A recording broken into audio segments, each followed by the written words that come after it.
One sector which is expected to be affected a little bit by demonetization is that gems and jewellery trade business. I'm joined right now by Mr. V Sreedhar. He's chairman GJF and All India Gems and Jewellery Trade Federation. Thank you so much for joining us, Mr. Sreedhar. What impact do you see of demonetization right now? First of all, I would like to congratulate Honorable Prime Minister for doing the surgical strike on the black money. Yes, definitely the entire industry is affected, the entire industry is paralyzed. The amount and the kind of movement of the cash is totally on standstill. So the business is very badly impacted very badly. Even for the weddings, what was happening and what is going to happen, they are on a big trauma, and the entire business is on a standstill. And only the main items like the small Mangal Sutras and Thalis, these are all happening, and that too with a great difficulty. This is okay with the urban side again, and the rural side the problem is still more. And overall the business is on a standstill, and the problem with the workers and karigars are extremely bad. The karigars are simply sitting, and daily wage workers are affected very badly. So we are trying to support to the maximum extent possible, but still the government should intervene in this and try to help the daily wage karigar and try to push this karigar very well. Otherwise the skilled karigar will definitely die. Now we have been struggling from almost a year. This is again a very big hit, even though there was again a good policies which came, but the sudden policies and sudden impacts, sudden monetizations was suddenly made the entire business on a standstill. And this is a peak wedding season time. So because of this, the entire business is on a standstill. Only about, I can say, a drop of business is more than 70 to 75%. 70 to 75% drop in business. Mr. Sreedhar, do you see that once this process is over, the gems and jewellery business will move towards plastic money? Is it possible for that to happen? See, basically here the ratio is about 10 to 15% is plastic money, and rest 80 to 85% is the physical money. Now what we are witnessing from the past 8 to 10 days, this ratio of 10 to 15% business has slightly increased, maybe about 30-40%. So overall then the plastic money will come into the picture, and once the proper circulation is there, then till then it's a big problem. Yes, that definitely there is a chance, but it will take more and more time to get this plastic money to come to this entire complete structure. But it will definitely, the circulation of cash will be the major player here, which really supports the industry. Mr. Sreedhar, I was speaking to a small jeweler near my house, and he was saying that the margins are so low for him to allow too much credit card payment. He's not an organized jeweler. He's saying margins are very low because he competes with organized players, and for him to use credit card payments and pay 2% to the credit card company or the bank, his margins shrink even more, and it almost puts him out of business. So how viable is it for small jewelers to actually move entirely to plastic, or to move to bank transfers, ECS and things like that? Yeah, it's again a very big question here. Small jewelers are affected very badly, and the only chances you should do the ECS or online transfers, NEFT, IMPS, etc. Only then that is possible. But for a small jewelers to maintain this kind of an accounts is a bit difficult, and it's a very, very tough time for the small jewelers as well.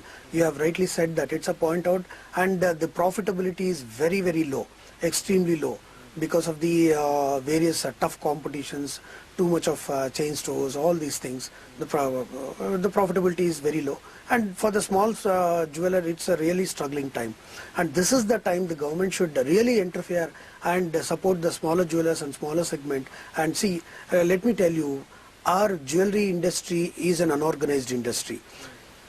only 25% of the industry is organized, but this 25% of the industry is doing almost 75 to 80% of the business. Rest of the 75% is unorganized sector is doing only 20-25%. By doing this, I think we have to have a more liberal policies to go in a very organized manner. Otherwise, this again will be a problem of unorganized sector, and smaller jewelers will really wash away. The government has to really support this smaller jewelers. What are you sensing? There have been talks about raids on jewelers. There have been talks about smaller jewelers taking those 500,000 rupee notes for 2-3 days after the ban came into place and selling jewelry, selling gold, and after that there have been raids. Are you people doing some representation that there should not be any harassment? See, basically one thing is correct. Whatever was to be accepted till the 8th, it is correct. Till 12 o'clock it has to be accepted.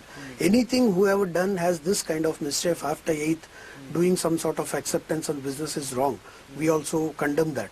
But we definitely urge, and we are definitely going to represent the government, stating that whoever have not done this kind of activities, they should not be harassed and they should be protected as well. The kind of situation what has happened in the entire industry today is in a very panicky situation. Everybody, even though they have not done any kind of irregularities, are really in a great tense, whether to do business or whether not to do business. They are under really great confusion. We really wanted to represent the government. When the government is, in a very tight situation, we are definitely representing on this to the government. You've been mentioning that the government should do something for smaller jewelers. What are your charter of demands? See, basically now a low rate of interest is one of the main thing to support the jewelers. And for Karigar, and now the concentration on export should be more. There should be 0% interest for the manufacturers who is going for the export segment, all these kind of things. And of course, there is a big challenge in the PAN card issue. Even the PAN card limit also has to be increased to become more organized sector. Since all these things has happened, now more plastic money will come. I think we should increase the limit of PAN card also, so that the better compliances will be there. Unethical business and trade practices will come down, and the security of the customer will be more. Well, people say that PAN card limit should not be increased because that leads to buying without any identification. That is what leads to black money being turned into white. See, there is again a confusion here. What is the difference between jewelry and bullion? The black money cannot be invested in jewelry because there is a value addition for jewelry between 15 to 20-30%. Yes, definitely you are right. If the jewelry is, if the black money can be invested in bullion. In fact, as GJF, we have come forward 2 years back and we have banned completely sale of bullion. Please note this, completely sale of bullion, just to support the country and just to support this black money. 2 years back, it was a record that All India Gems and Jewellery Trade Federation came forward and banned the entire bullion where there is a chance of investment in black money. But definitely there is no chance of any investment in black money in jewellery. Why do you say that? Because, you can still go and buy a solitaire diamond or something like that, which will increase in value over a period of time. You can buy it in cash. I know that there is, as you said, there is a value addition, but you can buy that and to keep that as an investment. See, again there is a problem. Wherever these kind of situations arise, like bullion, like solitaire, then the PAN card limit, we have no issue. But a real value added product should be given more leverage, so that what happens, our skilled workers will not move away from the industry and industry also get organized. I accept with you, if it is for bullion or if it is for solitaires where this kind of chances are there, yeah, you bring in the restrictions, we have no issue. Let the limit be 2 lakhs. But any value added product, the limit has to be increased. Since there is a value addition, lot of skilled work is involved on that. So this has to be improved. I mean, this has to be increased. In terms of, you were saying that this is the marriage season. After 11 days after Diwali, I was told that, marriage season begins and it actually continues till the end of January, early February. but a large part of that marriage season will be lost, right? So what kind of estimates are you making in terms of losses for the entire gems and jewellery sector? Industry. See, basically, first quarter, second quarter, and also the third quarter was very bad. And looking at the fourth quarter, we were looking at a very nice business and good season ahead. Since because of this is also going to be hit very badly. I can see the hit of the business will be more than 30 to 40% because of this. So it is a huge, last year the imports were 170 tons in the last quarter. This year the imports may come down to 100 tons because of this. And the business is will be affected by more than 40 to 45%. How many people does the gems and jewellery industry employ, Mr. Sreedhar? See, we are an industry of totally direct employment will be about 1 crore of people, and indirect employment will be about 6 crore people, including the ancillary projects and everything. So totally we employ around 6 crore people across the country. How many of them today are not getting wages? Yeah, this is $1 million question. I think so probably 1 week 10 was okay, but further I think more than 30 to 50% may be affected in this, because there are daily wage laborers are more than 30 to 40% in this. 50% of the people are going to be affected if this continues for some time. Mr. Sreedhar, thank you so much for taking our time. Yes. We hope your problems are solved soon, and the government, as we understand, is trying its best to get the cash in place. I wanted to tell one thing. I wanted to tell one thing here.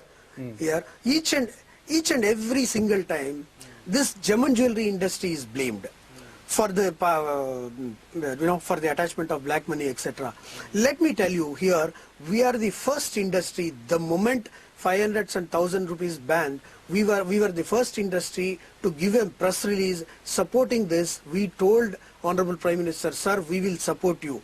We will support in all your activities, all your initiatives in curbing the black money. So we come forward and we support in all the activities. We are 100% sure that this industry will come clean. This message I really wanted to give to the entire media and the bureaucrats as well.